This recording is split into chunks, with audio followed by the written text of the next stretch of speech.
Hello friends, welcome back on my channel. मैं सुमन हूँ और आप लोग का स्वागत करती हूँ। और अगला लेसन जो अगला वीडियो है, वीडियो नंबर 6 है। ये चैप्टर सेकंड है, क्लास 9th का। ये भी एक केमिस्ट्री का पार्ट है। तो अभी तक मैंने उस चैप्टर के 5 वीडियो जो है शेयर कर दिए हैं।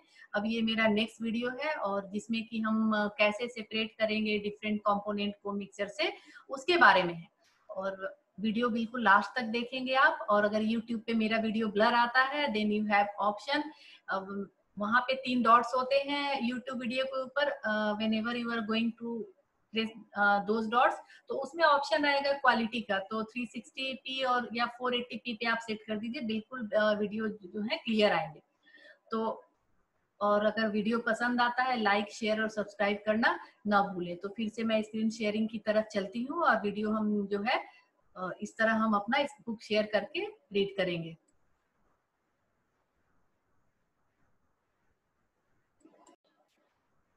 तो हमारा अगला है separating the components of a mixture. Component का मतलब क्या है? जो एक मिक्सचर को बनाने में जितनी भी चीजें लगती हैं वो कंपोनेंट्स है। जैसे आपने लेमोनेड, लेमन पानी गर्मियों में बना के पीते हैं, तो उसमें कंपोनेंट वाटर हो गया, शुगर हो गया और लेमन जूस हो गया। तो ये आपके कंपोनेंट्स है। अगर कोई बोले इन कंपोनेंट्स को मुझे सेपरेट करना है तो हम कैसे करेंगे? तो उसी की टेक्निक है कि डिफरेंट जो आपके कंपोनेंट्स है मिक्सचर के, मिक्सचर में को जितने चीजों ने मिलके बनाया है उसे सेपरेट करने की बात हो रही है। ठीक है, तो सबसे पहले उस एक तो उसका बेस ये है, सेपरेशन का बेस ये है कि कुछ चीजें तो वेट के आधार पे सेपरेट होती हैं कि जिसका वजन ज्यादा है कंपोनेंट का, वो सेंटर में आ जाएगा और लाइट वाला सेंटर से दूर चला जाएगा। तो उसको हमने बोला सेंट्रीफ्यूगेशन। ठीक है, कुछ चीजें आपको सॉलिबिलिटी पे डिपेंड करती है। अगर वाटर में सॉलिबल है तो उसको हम अलग तरीके से करेंगे, और नहीं सॉलिबल है तो उसको अलग तरीके से करेंगे। और कुछ कंपोनेंट को हम जो है मेल्टिंग पॉइंट, बॉइलिंग पॉइंट के आधार पे करेंगे। ठीक है, बॉइलिंग पॉइंट के आधार पे। तो हम देखते हैं कि हर कंपोनेंट को कैसे सेपरेट किया जाता है। We have learned that most of the natural substance are not chemically pure. ठीक है, वो प्योर नहीं है। कोई भी सब्सटेंस आपको प्योर नहीं होता, ये तो आपको पता है। सब्सटेंस जो है प्योर है, बट जब वो मिक्सचर में बन जा रहा है, कन्वर्ट हो जा रहा है, मिक्सचर में है, तो वो प्योर भी हो सकता है, इम्प्योर भी हो सकता है। Different methods of separation, different methods of separation मैं जरा यहाँ लाना चाहूंगी highlighter. Separation are used to get individual component from a mixture. मैंने बताया ना कि डिफरेंट उसमें मेथड होता है सेपरेट करने का। अगर कुछ चीजें वेट के आधार पे सेपरेट होती है, वजन के आधार पे, कुछ सॉलिबिलिटी के आधार पे होती है, कुछ बॉइलिंग पॉइंट के आधार पे होती है, तो जो जैसी क्वालिटी है हम उसके अनुसार वो अडॉप्ट करेंगे। तो पहले तो हमें ये समझना है कि क्या है। पहला चीज है heterogeneous mixtures can be separated into their respective constituent by simple physical method। ठीक है, हेट्रोजीनियस मिक्सचर तो आपको सॉल्युबल होगा नहीं ना, वो 100% तो सॉल्युबल होगा नहीं। इसके पीछे के 2 वीडियोस आप देखिए, उसमें मैंने समझाया है। हेट्रोजीनियस कभी भी सॉल्युबल तो होगा नहीं। वो मिक्सचर जो है केवल अनइवनली, मतलब उसमें मिक्स हो जाएगा, उसमें 100% उसमें नहीं होगा, डिसॉल्व नहीं होगा। जैसे कि मैंने एक मिक्सर आपको हेट्रोजीनियस का सस्पेंशन और कोलॉइडल था, सस्पेंशन बना दिया, चॉक पाउडर को पानी में मिला दिया। ठीक है, तो इस तरह का जो हेट्रोजीनियस मिक्सर है, जो 100% डिसॉल्व नहीं हुआ है, उसको हम क्या करेंगे? उसको हम सिंपल फिजिकल प्रोसेस से करेंगे। वैसे तो मिक्सर को फिजिकल प्रोसेस से ही करना होता है, मिक्सर बोलते ही उसी को है जिसको फिजिकल प्रोसेस से हम सेपरेट कर सके। अगर केमिकल प्रोसेस से उनको सेपरेट करना हो तो फिर वो कंपाउंड हो, मिक्सर नहीं है। लेकिन इसमें भी हेट्रोजीनियस मिक्सचर जो है सबसे ज्यादा सिंपल प्रोसेस से होगा। वो सिंपल प्रोसेस क्या है आपका? वो आपका सिंपल फिजिकल प्रोसेस है हैंड पिकिंग। मान लो कि एक बहुत सारा चावल और दाल जो है मिक्सचर है, हमने मिला के रखा है, हमें अब सेपरेट करना है। क्योंकि दोनों का साइज बराबर है तो उसके लिए हमें हैंड पिकिंग ही यूज करना पड़ेगा। ठीक है, हाथ से करेंगे। सीविंग, अगर साइज में फर्क है, मिक्सर के कंपोनेंट के साइज में फर्क है, तो हम उसको सीव करेंगे, छलनी से चालेंगे। ठीक है, तो जो छोटे पार्टिकल है वो नीचे आ जाएंगे दूसरे कंटेनर में, और बड़े वाले क्या है ऊपर रह जाएंगे। जैसे कि हम बहुत केसेस में करते हैं इस चीज को। मान लीजिए कि आपको आटे में अगर राई मिल गया हो, सरसों दाना, तो उसको कैसे करेंगे, हम सीव कर देते हैं। तो सीविंग करने से क्या होता है, आटा नीचे आ गया और राई दाना ऊपर रह गया। आटे को उसके चोकर से भी हम ऐसे ही अलग करते हैं, सीविंग से। दूसरा फिल्ट्रेशन, फिल्ट्रेशन भी है। जैसे चाय और आपने चाय पत्ती से चाय अलग करनी है तो आप उसको फिल्टर कर लेते हैं। क्या कर लेते हैं, फिल्टर कर लेते हैं। Sometimes special technique have to be used for the separation of component of mixture। तो कुछ स्पेशल टेक्निक जिसमें है उसमें हम देखते हैं कि कैसे हम जो है मिक्सर को अलग अलग कर सकते हैं। तो हम जरा स्पेशल केस कुछ देख लें। How can we obtain coloured component from blue black ink. आपको पता है जो ब्लू और ब्लैक कलर का इंक है उसमें कलर्ड कंपोनेंट होते हैं अलग अलग, उसको डाई बोलते हैं। उसको कैसे हम करेंगे, fill half a beaker with water, एक बीकर हम वाटर लेंगे। Put a watch glass on the mouth of the beaker, ये केमिस्ट्री लैब में मिल जाएगा आप वॉच ग्लास। ये कांच का ग्लास है, प्लेट है, तो कांच का प्लेट अगर घर में पड़ा है और एक अगर आपका पड़ा हुआ है शीशे का कांच का ग्लास तो उसको भी ले सकते हैं। Put few drop ink on the watch glass, watch glass पे हमने क्या किया, वॉच ग्लास पे हमने इंक डाला। Now start heating the beaker, और चूंकि इसमें पानी है, पानी इसलिए है कि हम डायरेक्ट रखेंगे तो कांच जो है वो शायद उसका इफेक्ट ना आए और ब्रेक भी हो जाए। Now do you want to heat the ink directly, you will see the evaporation is taking place from the watch glass. हमने क्या देखा कि जब हमने we do not want to heat the ink directly, हमें इंक को direct heat नहीं देना है, नहीं तो सारा इंक जो है वो इवेपोरेट हो जाएगा। ठीक है, तो हमने क्या किया, इसको हमने ग्लास के कंटेनर के ऊपर रखा और जो ग्लास से वो आ रहा है, वेपर आ रहा है, वाटर का वेपर, उससे हीट हो रहा है, तो उसको कुछ ना कुछ मॉइस्चर मिलते रहता है, मतलब उससे हीट होने पे वो इवेपोरेट नहीं हुआ। Continue heating as the evaporation goes on and stop heating when we do not see any further change of the watch glass. ठीक है, जब हमने लगातार उसको हीट किया, ठीक है, अगर हमने डायरेक्टली, अगर you will see the evaporation is taking place from the watch glass, we do not, क्योंकि अगर हम डायरेक्टली इसको करेंगे, प्लेट में रख के डायरेक्टली करेंगे तो इवेपोरेशन यहीं से होगा, लेकिन हमने पानी रख दिया तो पहले पानी का होगा। Goes on stop heating when you do not see any further change of the watch glass. Observe carefully and record your observation. ठीक है, ये इंक है आपका और ये बीकर है, ये वाटर है और ये वॉच ग्लास है। अब हम देखेंगे,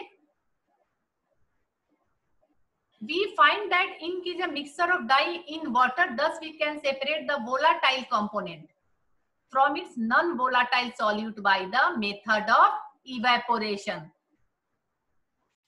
इसमें वोलाटाइल और जब हमने देखा कि इंक जो है जब एक्सपेरिमेंट किया तो मिक्सचर है डाई का, वाटर में डाई मिला हुआ है, उसका मिक्सचर है।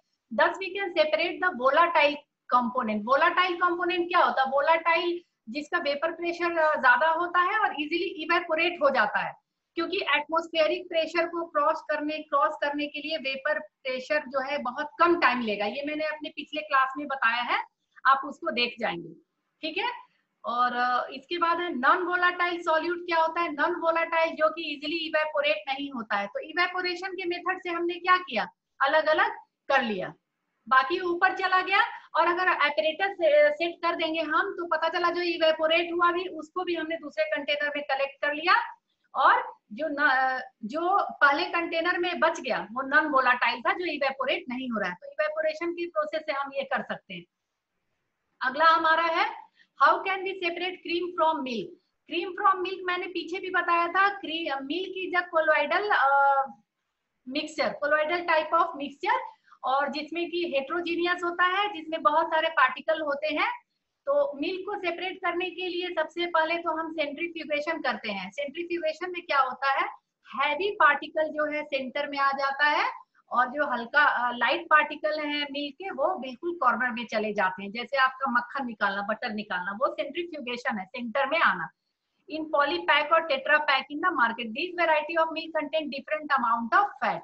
आपको पता है कि मार्केट में भी फुल क्रीम, टोन्ड, ये सब मिलते हैं। तो टोन जो होते हैं उसमें बहुत कम फैट होता है, फुल क्रीम में पूरा फैट होता है। तो उसको कैसे, फुल क्रीम को टोन कैसे बनाया गया होगा? By the process of centrifugation.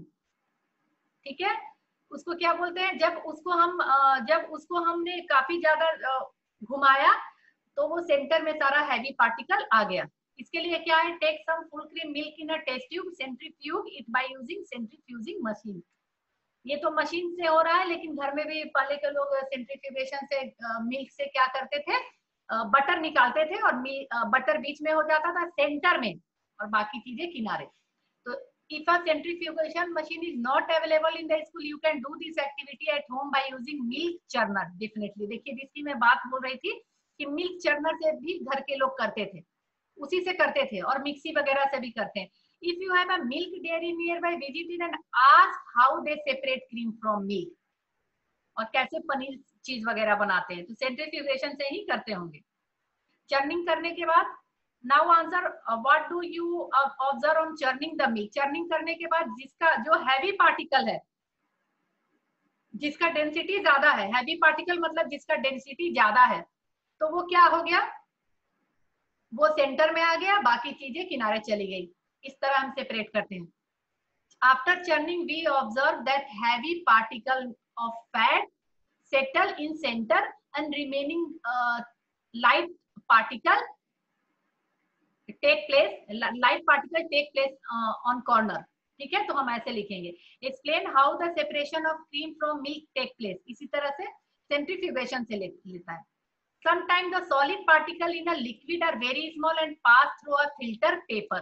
कभी कभी ऐसा होता है कि सॉलिड है और उसमें जो है लिक्विड, अगर कोई है सॉल्वेंट, उसमें सॉलिड डिजोल्व है, बहुत छोटे पार्टिकल है फॉर सच, और वो जब हम फिल्टर करेंगे वो भी पास हो जाते हैं नीचे। जैसे मिल्क में है, मिल्क तो एक तरह का सस्पेंस कोलोइडल सॉल्यूशन है ना, इतने छोटे पार्टिकल हैं कि हमें नेकेड आई से नहीं दिखते हैं।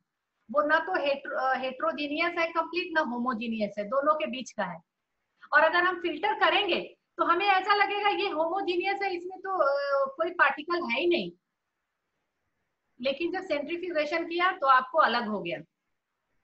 ठीक है, for such particle the filtration technique can not be used. और ऐसे चीजों के लिए, मिल्क के लिए हम फिल्ट्रेशन प्रोसेस का यूज नहीं कर सकते हैं, क्योंकि आपको पिछले वीडियो में बताया था, क्योंकि इसमें जो पार्टिकल डिजोल्व है वो बहुत स्मॉल साइज के होते हैं, और वो सीव में वो भी नीचे आ जाएंगे दूसरे कंटेनर में। Such mixture are separated by centrifugation, और उनको हम सेंट्रीफ्यूगेशन से ही सेपरेट करते हैं।